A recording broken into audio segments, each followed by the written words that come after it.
اعوذ باللہ من الشیطان الرجیم بسم اللہ الرحمن الرحیم۔ عزیز طلبہ، السلام علیکم ورحمۃ اللہ وبرکاتہ۔ میں محمد ناصر حسین مصباحی، استاد دارالعلوم غریب نواز الہ آباد سے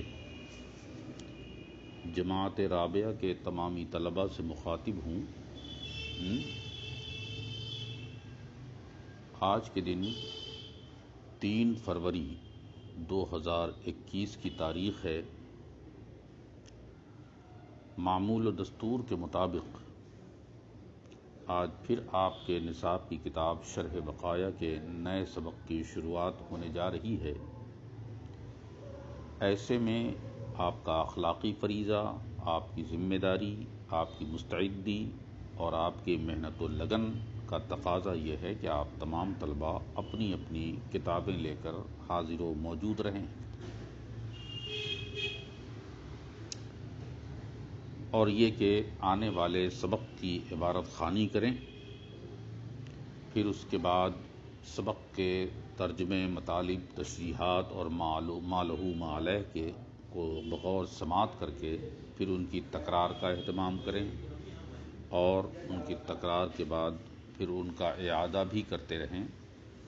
یہ ہمیں پورا یقین ہے۔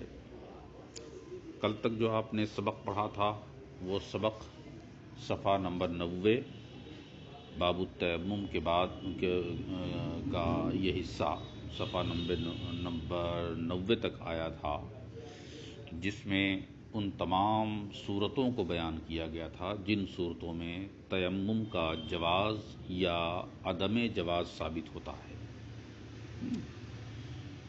پھر یہ بتایا تھا کہ کن نمازوں کے لیے اور کب آپ تیمم کر سکتے ہیں، اور کن حالات میں کن نمازوں کے لیے آپ تیمم نہیں کر سکتے، اور ظہر اور قضا دونوں کس کا نائب تھا یہ بھی آپ نے سنا۔ اب اس کے بعد جو سبق آگے بڑھ رہا ہے صفحہ نمبر 90 کے دوسری لائن سے، جس کے الفاظ یوں ہیں: ضربۃ لمسح وجہہ وضربۃ لیدیہ مع مرفقیہ ولا یشترط الترتیب عندنا والفتوی علی انہ یشترط الاستیعاب حتی لو بقی شیء قلیل لا یجزیہ والاحسن فی مسح الذراعین ان یمسح ظاہر الذراع الیمنی بالوسطی والبنصر والخنصر مع شیء من الکف الیسری مبتدئا من رؤوس الاصابع ثم باطنها بالمسبحة والابهام الى رؤوس الاصابع وهكذا يفعل بالذراع اليسرى او كما قال۔ تو اب بتاتے یہاں سے یہ ہیں کہ ضربۃ لمسح وجہہ، ایک ضرب لگانا ہے اپنے چہرے کے مسح کے لیے۔ اب یہاں سے اس ضرب کا تعلق جو ہے التیمم ضربۃ، تیمم ایک ضرب لگانا ہے جو اپنے چہرے پر اس سے مسح کرے گا، وضربۃ لیدیہ، اور ایک دوسری ضرب لگانا ہے جو ضرب لگائی جائے گی لیدیہ، دونوں ہاتھوں کے مسح کے لیے، مع مرفقیہ، کہنیوں سمیت، اس کو مسح کرنے کے لیے۔ تو اب ایک سوال یہاں یہ پیدا ہوتا ہے کہ یہ کیا بیان کرنا چاہتے ہیں؟ تو کہتے ہیں بیان یہ کرنا چاہتے ہیں کہ تیمم کی کیفیت اور اس کی حقیقت کیا ہے۔ تو کہتے ہیں اس کی حقیقت اور کیفیت اصل میں یہ ہے کہ جو حدیث تیمم حضور کی آئی ہے، جس کے الفاظ یوں کہے گئے ہیں: التیمم ضربتان، ضربۃ لوجہہ وضربۃ لیدیہ الی المرفقین۔ یہ الفاظ ہیں حدیث کے، جس میں بتایا گیا کہ اس میں مٹی پر ایک ضرب لگائی جائے گی چہرے کے مسح کے لیے اور دوسری ضرب لگائی جائے گی دونوں ہاتھوں کو کہنیوں سمیت مسح کرنے کے لیے۔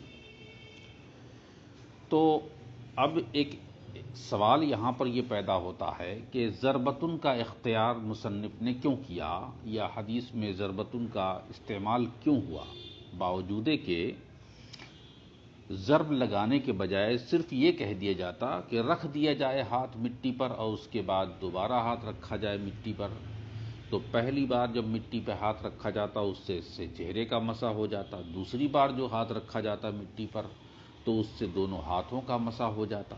تو ضرب لگانا کیا معنی ہے؟ بجائے وضع کے معنی آتے ہیں رکھنا، تو وضع علی التراب مٹی پر ہاتھ رکھ دینا کافی تھا، وہی مراد تھا۔ تو ضرب کا کیا مطلب ہے؟ تو کہتے ہیں مصنف کے لفظ ضرب کے استعمال کرنے کے پیچھے ایک راز ہے، اور وہ راز یہ ہے کہ اس میں حدیث کی پیروی ہے۔ حدیث کی پیروی کیا ہے؟ کیونکہ کہتے ہیں کہ حدیث میں اکثر مقام پر جب تیمم کی کیفیت اور اس کی حقیقت کو بیان کی گئی ہے تو کہتے ہیں اسی لفظ ضرب سے جو ہے حقیقت بیان کی گئی ہے، لہٰذا مصنف نے اتباع حدیث کی خاطر بجائے وضع کے ضرب کا استعمال فرمایا ہے۔ دوسری بات اس سے یہ واضح ہو جاتی ہے کہ ضرب کا استعمال کرنے کی ایک وجہ یہ بھی ہے کہ اس سے اس بات کا فائدہ ملتا ہے کہ ضرب جو ہے تیمم کے اندر ایک رکن عظیم ہے۔ ضرب لگانا ایک رکن عظیم ہے کہ اس ضرب کے اگر وہ رکن عظیم ہے، اور اگر مان لیجئے جب رکن ہی مان لیا آپ نے تو پھر اس کے بعد اگر کوئی ضرب لگاتا ہے اور مسح کرنے سے پہلے ہی اسے پھر حد سے لائق ہو جاتا ہے۔ مٹی پر ضرب لگائی مسح کرنے کے لیے، لیکن مسح کرنے سے پہلے اپنے دونوں ہاتھ اور چہرے کو مسح کرنے سے پہلے کیا ہو گیا؟ یہ ہو گیا کہ آپ کو حد سے لائق ہو گیا۔ تو کہتے ہیں اب اس ضرب کے ذریعے آپ مسح نہیں کر سکتے ہیں، بلکہ دوسری ضرب آپ کو لینی پڑے گی۔ اور ضرب جو ہے بعض محققین کے یہاں کہتے ہیں کہ صاحب ضرب بھلے ہی یہاں رکن مانا گیا ہے لیکن اسے رکن نہیں مانا جائے گا، یہ اختلاف ایک الگ چیز ہے۔ تو ضربۃ لمسح وجہہ، تو ایک ضرب لگانا ہے چہرے کے مسح کے لیے، وضربۃ لیدیہ، اور دوسری ضرب لگانا ہے نا آپ کے دونوں ہاتھوں کو کہنیوں سمیت۔ اب ضربۃ لمسح وجہہ میں جو اس میں اشارہ کس کا ہے؟ اس بات کا اشارہ ہے کہ چہرے پر مسح کرنا فرض ہے نا، کہ مسح کرنا اس میں فرض ہے۔ اشارہ اس بات کا ہے کہ ضرب کا مطلب ہے مسح کرنا۔ اب اگر بغیر اس کے ہی اگر مسح حاصل ہو جائے، بغیر اس کے ہی اگر کیا کہتے ہیں مسح ہو جائے تو بھی کہتے ہیں جناب والا کافی ہوگا، آپ کو ضرورت نہیں مسح کرنے کی۔ مطلب کہنا ہی چاہتے ہیں کہ اگر آپ کو فرض کیجئے کہ بغیر آپ کو ہاتھ پہنچائے ہوئے، بغیر آپ کو مسح کیے ہوئے مٹی وہاں تک نہ پہنچی اور آپ نے سر کو داخل کر دیا کسی ایسی جگہ پر، چہرے کو داخل کر دیا ایسی جگہ پر جہاں پر غبار ہے، تیمم کی نیت سے آپ نے شامل کر دیا، یا فرض کیجئے کہیں دیوار گر رہی ہے وہاں گرد و غبار اڑ رہے ہیں تو وہاں آپ نے غبار کو ہلا دیا اپنے سر کو، تو کہتے ہیں بنیت تیمم کہتے ہیں یہ کافی ہے، ضرب لگانے کی ضرورت نہیں ہے۔ بنیت تیمم ہاتھ پھیر لینا کافی ہے، ضرب لگانے کی ضرورت نہیں ہے، چاہے چہرے کا مسح ہو چاہے ہاتھ کا مسح ہو۔ تو یہ ایک بہت بڑا اشارہ کیا ہے۔ ضرب جو ہے سنت ہے، بس ضرب جو ہے، اب یہ ضرب کس سے لگائیں گے، ظاہری حصے سے یا باطنی حصے سے؟ تو کہتے یہ ہیں کہ صاحب سنت تو یہ ہے کہ آپ ضرب لگائیں تو باطنی حصے سے لگائیں، اپنے ہتھیلی کے باطنی حصے سے، اتنا کافی ہے۔ لیکن کبھی کبھی ظاہری حصے سے، ہتھیلی کے ظاہری حصے سے بھی آپ مسح کر سکتے ہیں اور اس سے ضرب لگا سکتے ہیں، جیسا کہ کئی فقہا نے اس کے جواز کا حکم لگایا ہے۔ لہذا ضرب باطن سے لگائیں تو یہ مسنون ہے، اور ظاہری حصے سے ہتھیلی کے لگائیں تو یہ جناب والا خلاف سنت تو ہے لیکن جواز ہے، یہ بات ہے۔ کہتے ہیں ضربۃ لمسح وجہی، ایک ضرب لگانا ہے چہرے کے مسح کے لیے، وضربۃ لیدی، اور دوسری ضرب لگانا ہے دونوں ہاتھوں کے لیے، مع مرفقہ، دونوں کہنیوں کے ساتھ، لیکن ولا یشترط الترتیب عندنا، لیکن ہمارے یہاں ترتیب کی ہرگز کوئی شرط نہیں ہے کہ یہاں پر شرط ہوگی کہ ترتیب وار پہلے چہرے کا مسح کرے تب دونوں ہاتھ کا مسح کرے، یا پہلے داہنے ہاتھ کا مسح کرے پھر بائیں ہاتھ کا مسح کرے، ایسا کچھ نہیں ہے۔ تو اس سے اشارہ یہ ہے کہ دوسری والی ضرب پہلے والی ضرب پر جو ہے، دوسری والی ضرب یعنی وجہۃ ضربۃ لیدی ہے، یہ دوسری والی ضرب ہے، ضربۃ لمسح وجہی یہ پہلی والی ضرب ہے۔ کہتے ہیں کہ پہلی والی ضرب پر لمسح وجہی کے ضرب پر لیدیہ مع مرفقیہ کی ضرب کو عطف کیا ہے واو کے ذریعے سے۔ متن کے اندر آپ دیکھ رہے ہیں ضربۃ لمسحی و ضربۃ لیدیہ، واو کا ہے نا، تو کہتے ہیں یہ مت سمجھیے گا کہ یہاں واو جو ہے ترتیب کے لیے ہے، یعنی مطلب یہ ہو کہ ضربۃ لمسح وجہی ایک ضرب لگانا ہے اپنے چہرے کے مسح کے لیے، وہ ضربۃ اس کے بعد لگائے گا دونوں ہاتھوں کو کہنیوں سمیت کے مسح کے لیے۔ کہتے ہیں یہ ترتیب کی خاطر واو نہیں، انہوں نے کہا کہ ترتیب کی خاطر نہیں ہے، بلکہ مطلق جمعیت مراد ہے۔ مطلق جمعیت کا مطلب کیا ہوا؟ یعنی ضرب لگانا ہے آپ کو، آپ چاہے پہلے چہرے کا مسح کر لیں چاہے پہلے ہاتھ کا، یا پہلے ہاتھ کا مسح کر لیں چاہے پہلے چہرے کا، یعنی کہ ضرب لگانا ہے دونوں کے لیے الگ الگ، ہے نا۔ یہ آپ کے لیے اس کا مجموعہ مراد ہے، یعنی ہاتھ کے مسح کے لیے کہنیوں سمیت مسح کے لیے اور چہرے کے مسح کے لیے دو ضرب لگانے کا ایک مجموعہ آپ کے لیے ایک بنیادی رکن ہے جو آپ کو بتایا گیا ہے۔ لیکن اس کا یہ مطلب ہرگز نہیں ہے کہ آپ کو پہلے چہرے کے مسح کے لیے ضرب لگانی ہے اور پھر مسح چہرے کا کرنا ہے، پھر اس کے بعد ہی آپ جو ہے دونوں ہاتھوں کو کہنیوں سمیت مسح کریں گے، ایسا کچھ بھی نہیں ہے۔ اسی لیے کہا ولا یشترط الترتیب، لہذا ترتیب کو ہرگز یہاں پر شرط نہیں قرار دی جائے گی ہمارے یہاں۔ یہ اور بات ہے امام شافعی کے ہاں وہی بات چلے گی جو انہوں نے نیت کو شرط مانا، ترتیب کو شرط مانا ہے وضو کے باب میں، لہذا وہ یہاں بھی مانیں گے، تو ان کا تو اختلاف رہے گا۔ ہاں یہ بات ضرور ہے کہ والفتویٰ علی انہ یشترط الاستیعاب، فتویٰ اس بات پر ہے کہ استیعاب کی شرط رہے گی۔ استیعاب کا مطلب یہ ہے کہ جو دائرہ مسح ہے آپ کے چہرے کا، یا دائرہ غسل ہے آپ کے چہرے کا، یا جو آپ کے ہاتھوں کا کہنیوں سمیت جو دائرہ ہے وضو کے اندر دھلنے کا اور یا تیمم کے اندر مسح کرنے کا، کہتے ہیں وہ صاحب اس پورے کے پورے حصے کو، ایک ایک جزو کو مسح کے دائرے میں شامل کرنا ہوگا، یہ مفتاب قول ہے۔ اسی بات کو انہوں نے کہا والفتویٰ، اور فتویٰ اس بات پر ہے کہ انہ یشترط، کہ شرط ہوتی ہے کہ گھیر لیا جائے پوری جگہ کو، حتی لو بقی شیء قلیل لا یجزی، یہاں تک کہ اگر تھوڑی سی بھی جگہ، تھوڑا سا بھی کوئی حصہ باقی رہ گیا تو وہ کافی نہیں ہوگا تیمم کے اندر مسح کے لیے۔ یعنی اکثر کے مقابل یہ فتویٰ بولا گیا ہے۔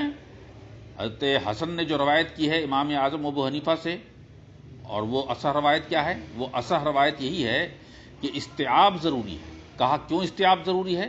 استیعاب اس لیے ضروری ہے کہ عمل کرنا ہے قرآن اور احادیث کے حکم پر، عمل کرنا ہے قرآن و حدیث کی بنیاد پر، اسی لیے یشترط الاستیعاب کا حکم لگایا۔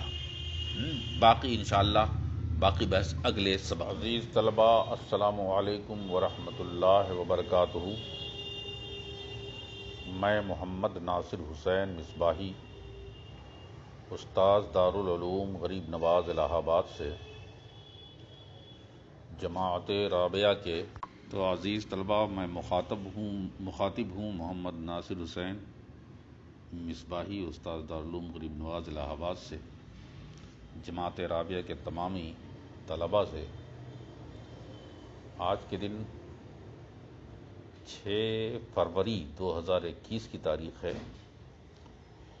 اور معمول و دستور کے مطابق آج پھر آپ کے نصاب کی کتاب شرح بقایا کے نئے سبق کی شروعات ہونے جا رہی ہے۔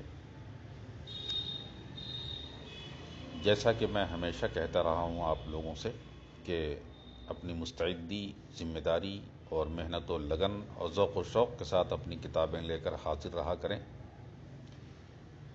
اس لیے مجھے یقین ہے کہ آپ سبھی اپنی اپنی کتابوں کے ساتھ موجود ہوں گے اور آنے والے سبق کی عبارت خوانی کر رہے ہوں گے۔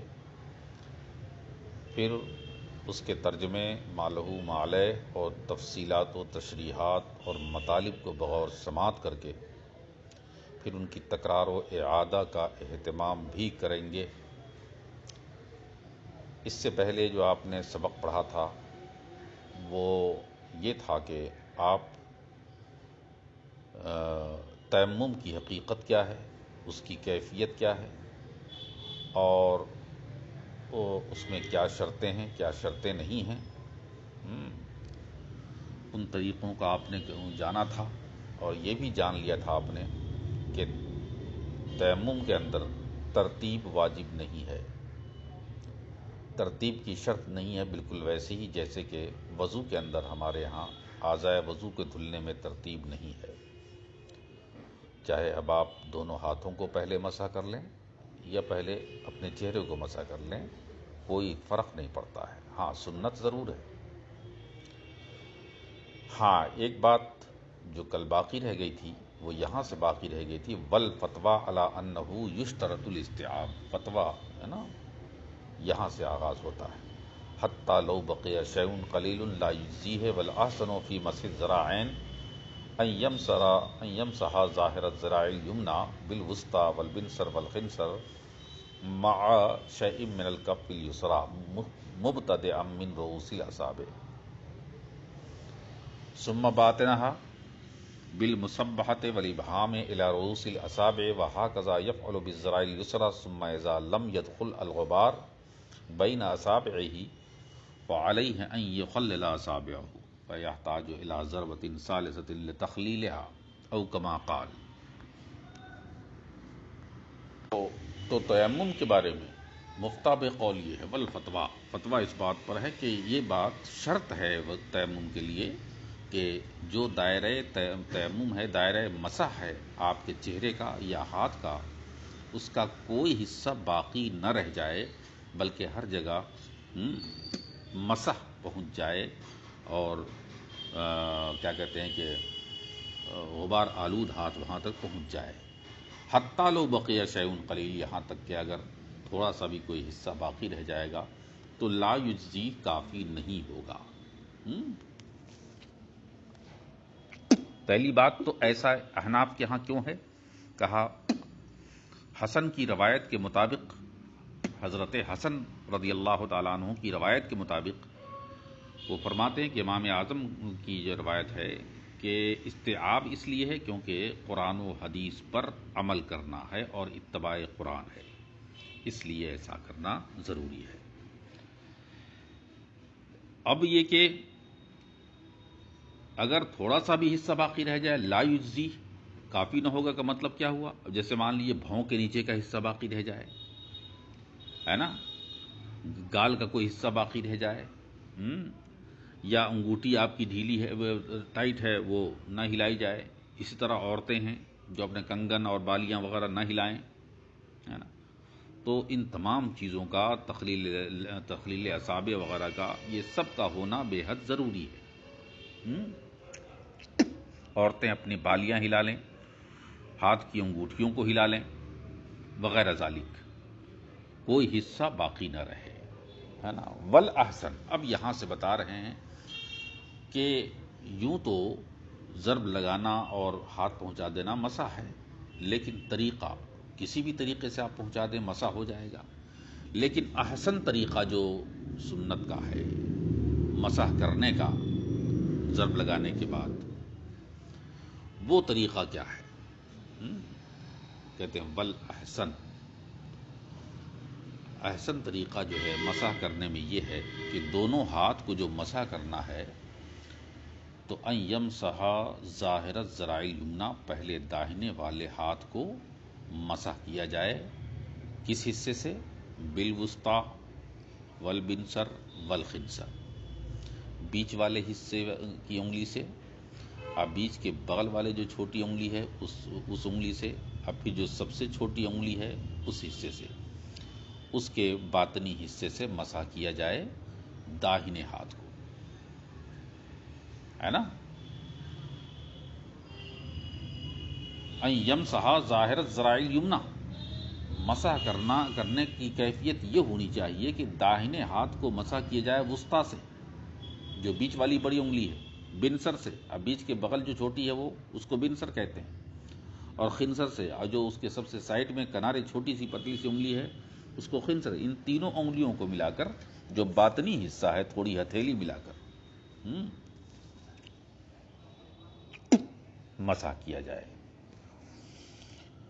مع شیء من الکف الیسری، بھئی بائیں ہاتھ کی تھوڑی سی ہتھیلی کو شامل کرتے ہوئے، اور آغاز کہاں سے کریں مسح کا؟ کہتے ہیں مبتدئا من رؤوس الاصابع، ہے نا، انگلیوں کے سرے سے مسح کرنا شروع کریں، ثم باطنہا، تو یہ طریقہ ہے۔ اب یہ طریقہ کیوں ہوا احسن؟ کہتے ہیں کہ صاحب احسن کا مطلب یہ ہے کہ اس میں بچنا ہے مٹی کے پانی سے، مٹی کے استعمال سے، کہ ایسا نہ ہو کہ مٹی دوبارہ استعمال ہو جائے۔ تو اولا طریقہ یہ ہے اور احسن طریقہ یہ ہے کہ انگلی کے سرے سے شروع کیا جائے، اور پھر باطنی حصے سے جو ہے حصے کو اپنے سبابہ اور بنصر سے اس کا آغاز کیا جائے۔ سبابہ اور بنصر، جس کو انگوٹھا کہتے ہیں آپ، بنصر انگوٹھا ہے، یہ بنصر انگوٹھا نہیں، یہ کیا کہتے ہیں، ابہام۔ اب مسبحہ وہ ہے جو انگلی آپ کی ہمیشہ اٹھا کرتی ہے، جو ابہام کے بغل میں، انگوٹھے کے بغل والی، تو ابہام کے داہنی حصے سے آپ جو ہے باطنی حصہ کو مسح کریں گے، اور بنصر خنصر وسطی سے آپ داہنے ہاتھ کے ظاہری حصے کو مسح کریں گے، جبکہ آغاز کریں گے انگلیوں کے سرے سے۔ تو یہ طریقہ بتایا۔ تو یہ کیا ہے کہ مٹی جو مستعمل ہو جائے اس کے خطرے سے بچنے کے لیے یہ احتیاط اور احسن طریقہ بتایا ہے۔ حالانکہ ہم یہ نہیں کہہ سکتے، اور یہ کہنا درست نہیں ہے، کہ مٹی بھی مستعمل ہو جاتی ہے نا، جیسے پانی مستعمل ہو جاتا ہے اسی طرح یہاں پر بھی مٹی مستعمل ہو جائے، دوبارہ اس کا یوز ہو جائے، ایسا نہیں ہے۔ صحیح یہی ہے کہ مٹی مستعمل نہیں ہوتی، لیکن پھر بھی بہتر یہ ہے کہ اجتناب اور احتراز کی خاطر شریعت یہ حکم لگاتی ہے کہ وہاں پر پہلے آپ ظاہری داہنے حصے کے ظاہری حصے کو اپنے وسطی بنصر خنصر سے آغاز کریں، اور اس کے داہنے حصے کے باطنی حصے کو، ہے نا، ابہام اور سبابہ یعنی مسبحہ سے، جس کو سبابہ بھی کہا جاتا ہے، اس کے ذریعے سے آپ اس کا مسح کریں۔ یہ طریقہ ہے، وہی بات کہہ رہے ہیں۔ والاحسن، اور احسن طریقہ یہ ہے، فی مسح الذراعین، دونوں ہاتھوں کو مسح کرنے میں، ان یمسح ظاہر الذراع الیمنی، کہ داہنے ہاتھ کے ظاہری حصے کو مسح کیا جائے، بالوسطی، بیچ والی انگلی سے، والبنصر، اس کے بغل والی انگلی سے، اور یہ تینوں کو ملا، اور اس کے بعد خنصر، اور خنصر جو سب سے چھوٹی والی انگلی ہے اس کو ملا کر، جو سب سے چھوٹی انگلی کہی جاتی ہے، ان سب کو ملا کر آپ داہنے ہاتھ کے ظاہری حصے کو مسح کریں، مع، باوجود کہ، مع شیء من الکف الیسری، بائیں ہاتھ کی تھوڑی سی ہتھیلی ملا کر، ایسا نہیں کہ صرف انگلی ہی کو شامل کریں مسح کرنے میں، بلکہ تھوڑی سی ہتھیلی بھی اس میں شامل رہے، اور الی رؤوس الاصابع، انگلیوں کے سرے تک شروع کریں گے، رؤوس الاصابع سے رؤوس الاصابع تک، یعنی کہ انگلیوں کے سرے تک۔ ثم باطنہا بالمسبحہ، پھر اس کے بعد اس کو جو لوٹائیں گے وہاں سے تو باطنی حصے سے، اور کس حصے سے ملا کر مسح کریں گے؟ مسبحہ سے، ابہام سے۔ اب کہاں تک جائیں گے آپ؟ جہاں سے آپ نے آغاز کیا تھا انگلی، داہنے انگلی کے سرے سے، وہیں پر لے کر جا کر آپ اسے ختم کر دیں گے مسح کو، ہے نا؟ اسی کو کہا مبتدئا من رؤوس الاصابع، انگلیوں کے سرے سے آغاز کر کے، ثم باطنہا، پھر اس کے اندرونی حصے کو مسح کریں گے مسبحہ اور ابہام سے، الی رؤوس الاصابع، انگلیوں کے سرے تک، وہکذا، اب بالکل بعینی یہی حال ہوگا کس کا؟ یفعلوا بالذراع الیسریٰ، جب بائیں ہاتھ کا آپ مسح کریں گے۔ اور وہ طریقہ کیا ہوگا کہ داہنے ہاتھ کو کیا کہتے ہیں، وسطیٰ، بنصر، خنصر کو ملا کر بائیں ہاتھ کے ظاہری حصے کو مسح کریں گے، جس کا آغاز سرے سے، انگلی کے سرے سے کریں گے۔ اب پھر اس کے بعد مسبحہ ابہام سے اس کے باطنی حصے کو مسح کریں گے، جس کا خاتمہ جو مسح کا کہاں کریں گے؟ انگلی کے سرے پر لے جا کر کریں گے۔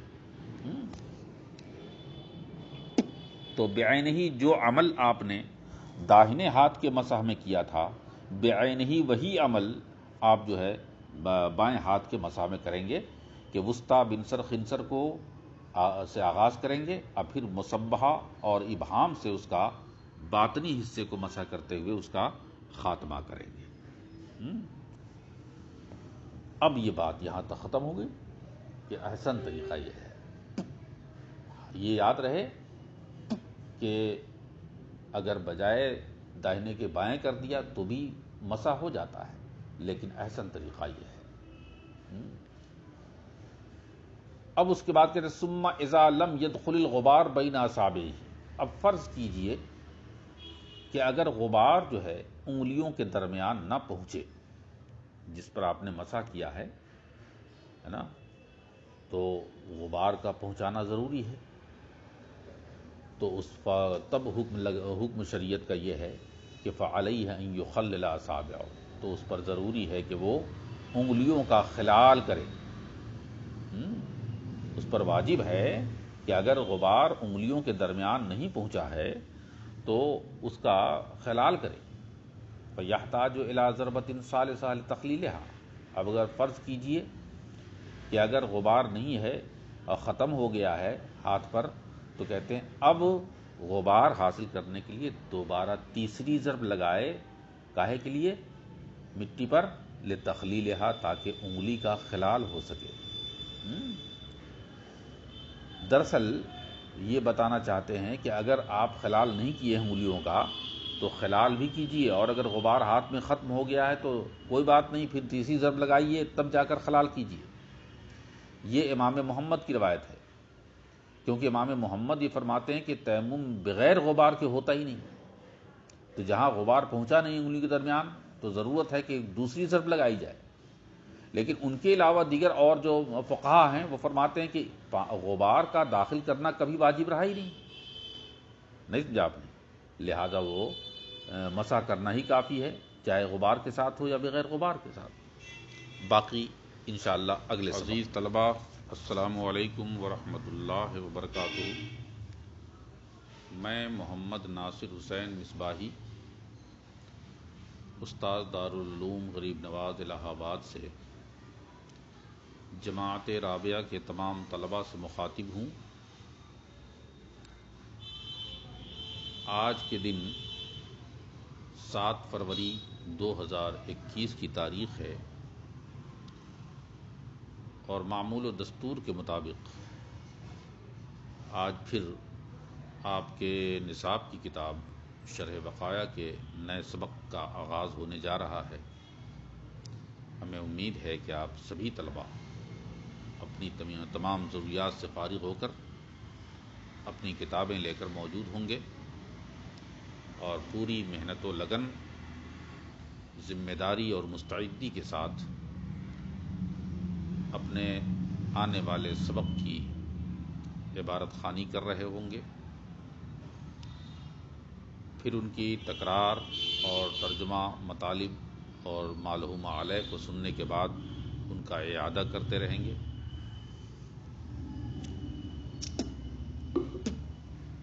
آج سے پہلے جو سبق آپ نے پڑھا ہے تیمم کے باب میں، جو صفحہ نمبر 90 سے متعلق ہے، اور آج پھر وہی صفحہ نمبر 90 سے اس کا آغاز ہوگا۔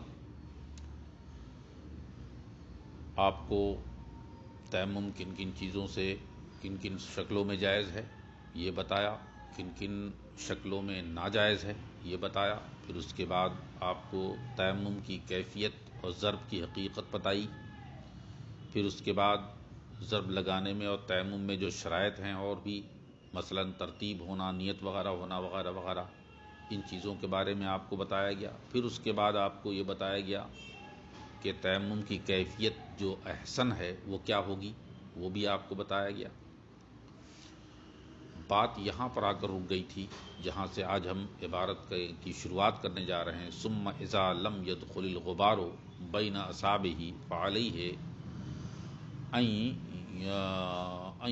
یخلل اصابعہ فیحتاج الی ضربۃ ثالثۃ لتخلیلها على كل طاہر متعلق بضربۃ من جنس الارض كالتراب والرمل والحجر وكذا الكحل والزرنیق، واما الذهب والفضة فلا يجوز بهما اذا كانا مسبوقين، فإن كانا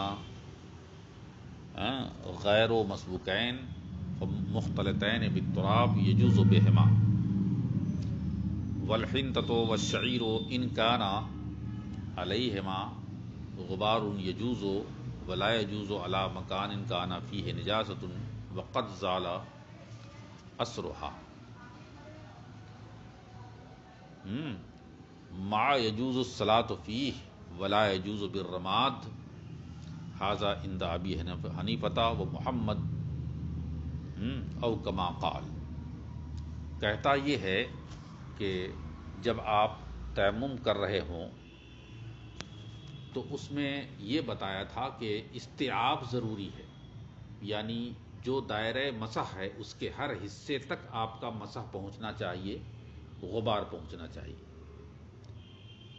لیکن فرض کیجئے کہ اگر آپ ہاتھ کا مسح کر رہے ہیں اور انگلیوں کے درمیان آپ کا غبار نہیں پہنچا ہے، تو اس کے بارے میں اب یہاں سے یہ کہہ رہے ہیں کہ ثم اذا لم يدخل الغبار، پھر اگر غبار نہ داخل ہو، ہے نا، بین اصابعہ، انگلیوں کے درمیان، فعلیہ ان یخلل، تو اس پر واجب ہے کہ خلال کرے اصابعہ، اپنے انگلیوں کا، فیحتاج الی ضربۃ ثالثہ، تو اب ضرورت پڑے گی اسے تیسری ضرب کی۔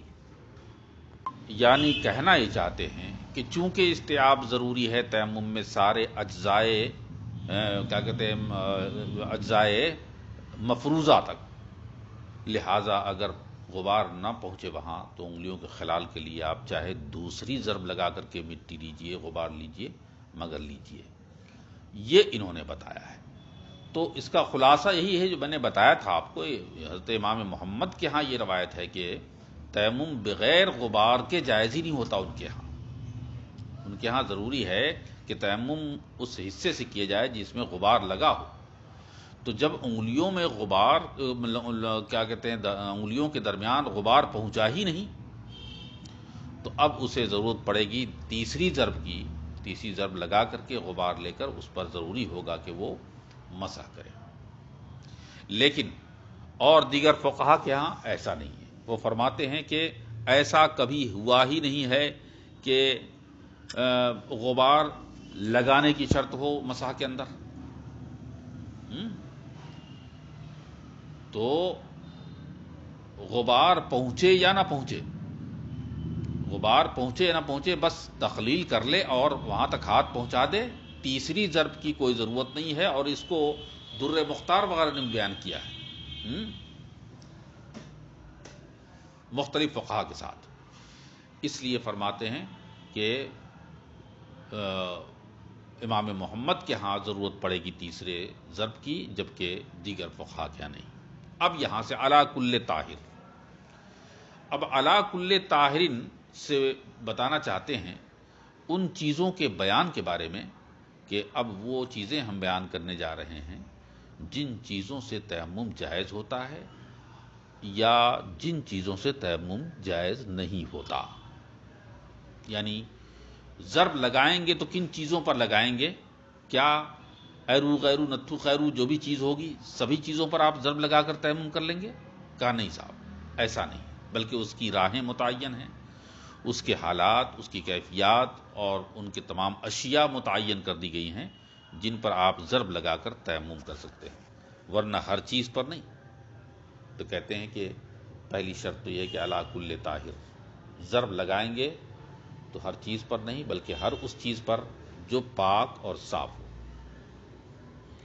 تو علی کل طاہر ان کا رشتہ و تعلق عبارت کی حیثیت سے کس کے ساتھ ہے؟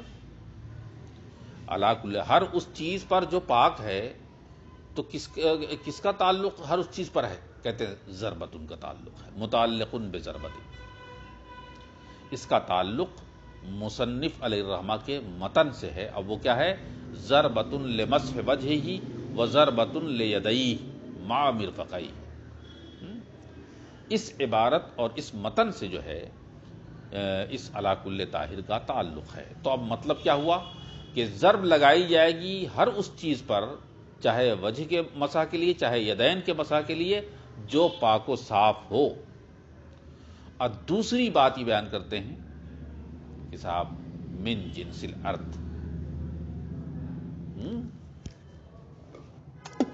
اب جب پاک و صاف ہونے کی شرط لگا دی تو فرض کیجئے کہ کوئی ایسی جگہ ہے جہاں پر نجاست پڑی ہے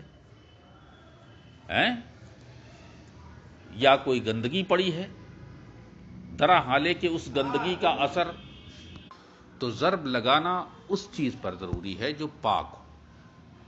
اور دوسری بات یہ ہے کہ وہ چیز جس پہ آپ ضرب لگا کر تیمم کرنے جا رہے ہیں وہ جنس ارض سے ہو، ہے نا، جیسے کہ مٹی ہے، والرمل اور ریت ہے، والحجر اور پتھر ہے نا، یہ ساری چیزیں ہیں.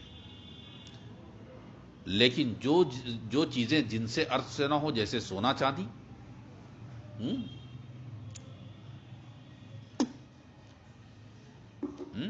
تو یہ مطلقاً دو حالت سے خالی نہیں ہے. یا تو یہ سونا چاندی پگھلایا ہوا ہوگا یا پگھلایا ہوا نہ ہوگا. اگر پگھلایا ہوا نہیں ہے تب تو جائز ہے اس پر ہاتھ مار کر وضو کرنا. اب اگر پگھلایا ہوا نہیں ہے، غبار لگا ہے اور غبار سے ملا ہوا ہے، تب تو اس پر ہاتھ مار کر وضو کرنا جائز ہے، تیمم کرنا جائز ہے. لیکن اگر پگھلا کر اسے خالص کر دیا گیا ہے تو کہتے ہیں اب ایسے میں اس پر مسح کرنا جائز نہیں ہوگا. تو وہی کہا انہوں نے کہ جن سے ارض سے ہونا چاہیے، جیسے کہ کتراب جیسے مٹی ہے، والرمل ریت ہے، والحجر اور پتھر ہے، وکزل کوہل اسی طرح سرما بھی ہے، وزرنیخ جیسے ہرتال، یہ بھی جن سے ارض کی ایک چیز ہے، ہرتال کہتے ہیں. اسی طرح چونا ہے نا، اینٹ ہے، کنکر ہے، یا دیوار وغیرہ ہے، یا ایک پتھر آتا ہے جسے ہم عقیق کہتے ہیں، یا ایک اور پتھر آتا ہے جس کو زبرجد کہتے ہیں. ان تمام چیزوں سے تیمم کرنا جائز ہے. ہاں، مرجان سے بھی جناب تیمم کرنا جائز ہے ہاتھ مار کر. کہا کیوں؟ کہا صاحب اس لیے کہ یہ بھی جنس ارض سے ہے، لیکن لولو اور موتی سے نہیں. اب آپ کہیں گے لولو موتی بھی تو زمین میں پیدا ہوتا ہے، تو اس سے کیوں نہیں؟ تو کہتے ہیں اس لیے کہ بتایا گیا ہے کہ یہ موتی جو پیدا ہوتا ہے وہ پانی سے پیدا ہوتا ہے، خالص پانی سے، اس میں غبار کا کوئی تصور نہیں ہے. اس لیے کہا گیا کہ اس پر مسح کرنا جائز نہیں ہوگا. تو چاہے چونا ہو، چاہے دیوار ہو، چاہے جناب والا عقیق ہو، زبرجد ہو یا مرجان ہو، ہے نا، چاہے وہ ہرتال ہو چاہے سرما ہو، یہ تمام چیزوں پر مسح کرنا جائز ہے. اسی لیے مصنف نے کہا من جنس الارض، زمین کے جنس سے ہو، جیسے کہ مٹی ہے، رمل ہے یعنی ریت ہے، والحجر اور پتھر ہے، وکذل کحل ہے نا، جیسے یعنی جو چیزیں جلانے پر راکھ نہ ہو جائیں، وہ جنس ارض سے ہیں، جلانے پر راکھ نہ ہو جائیں، تو کحل ہے، زرنیخ ہے، ذہب ہے، فضہ ہے، تراب ہے، رمل ہے، حجر ہے نا، مرجان ہے اور عقیق ہے، دیوار وغیرہ ہے، یہ ساری کی ساری چیزیں جلانے سے راکھ نہیں ہوتی ہیں، لہذا ان پر آپ ہاتھ مار کر ہے نا ضرب لے کر کے آپ تیمم کر سکتے ہیں۔ اب اس کے بعد مصنف فرماتے ہیں وَأَمَّا الذَّهَبُ وَالْفِضَّةُ، رہی بات سونے اور چاندی کی، تو سونا اور چاندی کہتے ہیں فَلَا يَجُوزُ بِهِمَا، تو ان سے ان پر تیمم کرنا جائز نہیں، تیمم ان پہ ضرب لگانا جائز نہیں، کیونکہ یہ جن سے ارض سے نہیں ہے۔ اور اسی طرح لوہے پر بھی آپ نہیں مار سکتے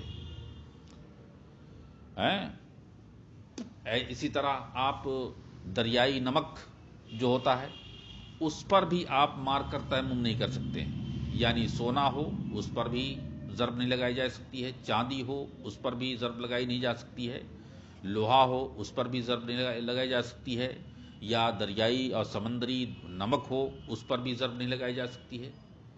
فلا یجوز بہما، تو ان سے تیمم جائز نہیں، کب؟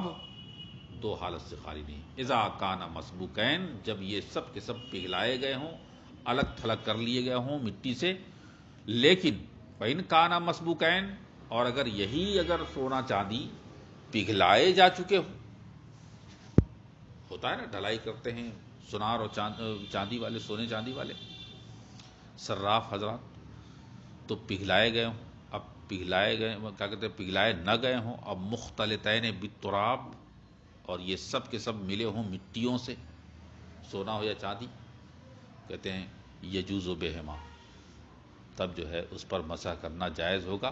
کہا کیوں؟ اس لیے کیونکہ مٹی پر مسح کرنا، تیمم کرنا، ضرب کرنا جائز ہے، لہذا اس میں مٹی لگی ہے دونوں میں، ابھی وہ صاف نہیں ہوئی ہے تو اس پر مسح کرنا جائز ہے۔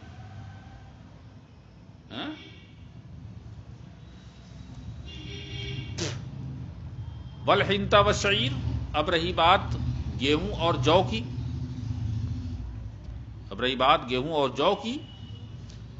تو کہتے ہیں ان کان علیہ غبار، گیہوں اور جو پر تو خود صاف ستھری حالت میں آپ مسح نہیں کر سکتے، تیمم نہیں کر سکتے، ہاں کب کر سکتے ہیں؟ ان کان علیہ غبار، جب ان پر غبار لگا ہو، ہے نا۔